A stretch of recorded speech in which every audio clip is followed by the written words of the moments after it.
నమస్తే, welcome to 99 TV. ఆడుదాం ఆంధ్ర. రోజా గారు ఆంధ్రాతో ఆడారా, లేకపోతే ఆడుదాం ఆంధ్ర అనే స్కీమ్ తోటి ప్రభుత్వ ఖజానాకి బొక్కబెట్టారా? ఈ సందేహం చాలా రోజులుగా కూటమి పక్షాల నాయకులు వ్యక్తం చేస్తూ వచ్చారు. బహిరంగంగా ఆరోపణలు చేశారు. 120 కోట్ల రూపాయల మేరకు అవినీతి చేశారు మంత్రి రోజా గారు, మాజీ మంత్రి రోజా గారు, ఆవిడ మంత్రిగా ఉన్న సమయంలో అనేది వాళ్ళ అభియోగం. తాజాగా అభియోగం ఏంటంటే మొత్తం 400 కోట్ల రూపాయలకు చేరిందిట. మొత్తానికి రోజా చుట్టూ ఉచ్చు బిగిస్తోంది. దానికోసం ఒక ఇండిపెండెంట్ కమిటీని ఏర్పాటు చేస్తున్నట్టు మంత్రి రాంప్రసాద్ రెడ్డి నేరుగా అసెంబ్లీలో చెప్పారు. 45 రోజుల వ్యవధిలో ఆ కమిటీ దీంట్లో ఉన్న లొసుగులన్నీ ఎలా జరిగింది, ఈ స్కీమ్ని ఎలా తప్పుదోవ పట్టించి డబ్బులు నొక్కేశారు, ఆడుదాం ఆంధ్ర పేరుతోటి ఆ స్కీమ్ కింద ఎవరితో ఆడుకున్నారు, ఎంత డబ్బు ఖర్చు పెట్టారు, ఇదొక ప్రశ్న.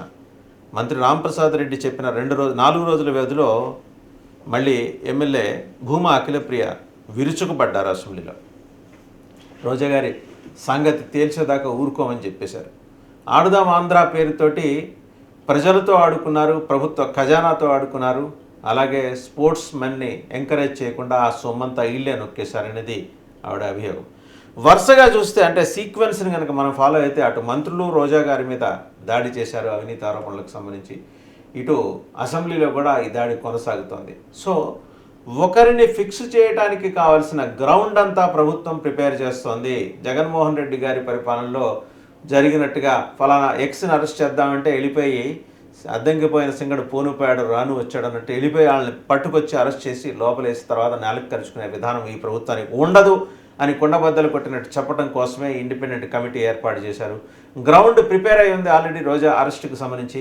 బట్ ఆ ప్రిపేర్ అయిన గ్రౌండ్కి సంబంధించి జస్టిఫికేషన్ కోసం అని చెప్పేసి ఇండిపెండెంట్ కమిటీ ద్వారా మొత్తం విచారణ జరిపిస్తుంది ప్రభుత్వం.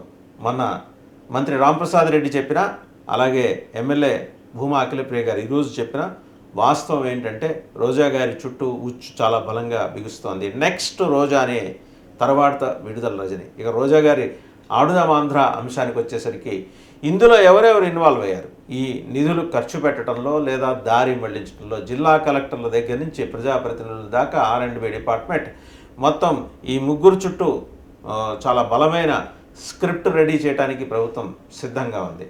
విత్ ఎవిడెన్స్, ప్రాపర్ ఎవిడెన్స్, ఏదో గాలిపోగేసిన ఎవిడెన్స్ కాదు, ప్రాపర్ ఎవిడెన్స్ తోటి, డాక్యుమెంటరీ ఎవిడెన్స్ తోటి R&B ద్వారా ఎంత ఖర్చు అయింది అండ్ జిల్లా కలెక్టర్స్ ద్వారా ఎంత రిలీజ్ చేయించారు, ప్రజాప్రతినిధులు ఎంత ఖర్చు పెట్టించారు, ఎందుకంటే వాళ్ళు నేరుగా ఖర్చు పెట్టడానికి ఉండదు కాబట్టి ఈ లెక్కలన్నీ కూడా మొత్తం అనా పైసలతో సహా ప్రభుత్వం సిద్ధం చేసింది, కూటమి సర్కార్ సిద్ధం చేసింది.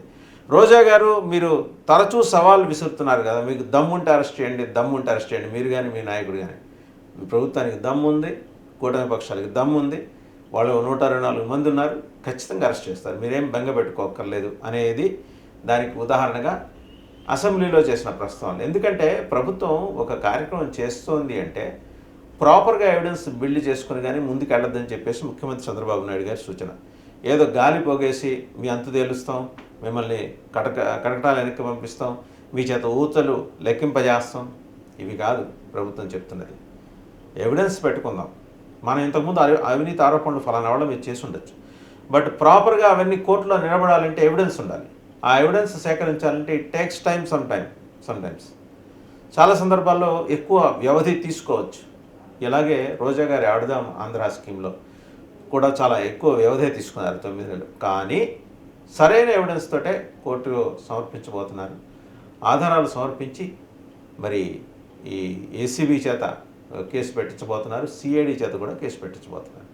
ఇన్ని జరిగితే 4 వైపుల నుంచి ఉక్కిరి బిక్కిరి చేస్తే రోజా గారు తనంతట తనుగా వచ్చేసి ఈ అవినీతి జరగడానికి తాను కాదు కారణం, వెనకాల జగన్మోహన్ రెడ్డి గారు ఉన్నారు అని తనంతట తానుగా చెప్పే విధంగా చేయడం కోసమే ప్రభుత్వం ఈ స్క్రిప్ట్ సిద్ధం చేస్తుంది. లైక్ పోసాని కృష్ణమురళి కేసులో మాది ఆయన ఎలాగైతే తన FIRలో ఇన్వెస్టిగేషన్ ఆఫీసర్ ముందు జరిగింది మొత్తం చెప్పుకొని ఎలా వచ్చారో సజ్జల గారు స్క్రిప్ట్ ఇచ్చారు. ఆ స్క్రిప్టే నేను ప్రెస్ మీట్లో చదివాను. సరే, ఇది వాస్తవానికి పోలీసులు రాసి ఇచ్చిన స్క్రిప్టు, దాని కింద ఏం చేత బలవంతంగా సంతకం పెట్టించారని చెప్పేసి వైసీపీ వాళ్ళ వాదన. అది ఒకవేళ అదే అయితే మరి సజ్జల గారి తర్వాత ఎందుకు ఉలిక్కిపడి తనకి మరి భుజాలు తడుపుకున్నారనే దానికి మరి ఆయన సమానం చెప్పాలి. సరే, పోసాని కృష్ణమురళి వ్యవహారంలో ఎలా జరిగిందో రేపో మాపో రోజా గారిని అరెస్ట్ చేసేప్పుడు కూడా ఇదే పద్ధతి అనుసరిస్తారు. ఆవిడ మీద ఆల్రెడీ అటు ఏసీబీలోను ఇటు సిఐడిలోను కంప్లైంట్స్ ఇప్పించి, అలాగే ప్రభుత్వం దగ్గర కూడా ఎవిడెన్స్ ఉంది కాబట్టి ముందర 41A కింద నోటీసులు ఇప్పించి, మాజీ మంత్రి కదా, ఇప్పించి మరి గవర్నర్ గారి నోటీసుకు కూడా తీసుకెళ్తారు. చేసి మరి విచారిస్తారు. అంటే రోజా గారు అందుకు సిద్ధంగా ఉన్నారా? అందుకు తగ్గ న్యాయ సహాయం పొందడానికి ఆమెకు పార్టీ సహకరిస్తుందా?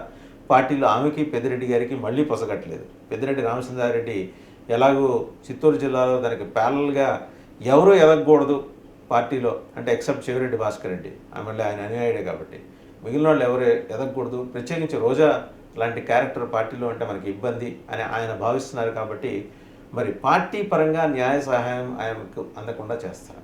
ఇక ఆడుదాం ఆంధ్ర విషయానికి వస్తే, అందులో నిజంగా 119 కోట్ల రూపాయల స్కామ్ జరిగేంతటి వెసులుబాటు అన్ని నిధులు అందులో ఉన్నాయా? దానికి ఆ డిపార్ట్మెంట్కి, స్పోర్ట్స్ డిపార్ట్మెంట్కి ఇది కూడా చెక్ చేయాల్సిన విషయం. సరే, ప్రభుత్వం తలుచుకుంటే కేసులకు కొదవ, రాజుగారు తలుచుకుంటే కొరడా దెబ్బలకు కొదవ అన్నట్టు కేసులు వస్తాయి. దానికి తగ్గ గ్రౌండ్ ప్రిపేర్ చేసి మరీ కేసు పెడతారు. ఒకవేళ అదే జరిగితే, రోజా గారి అరెస్టు కనుక జరిగితే దాని నుంచి ఒక మహిళను అరెస్ట్ చేస్తారా అని సానుభూతి పొందే ప్రయత్నం వైసీపీ చేస్తుందా?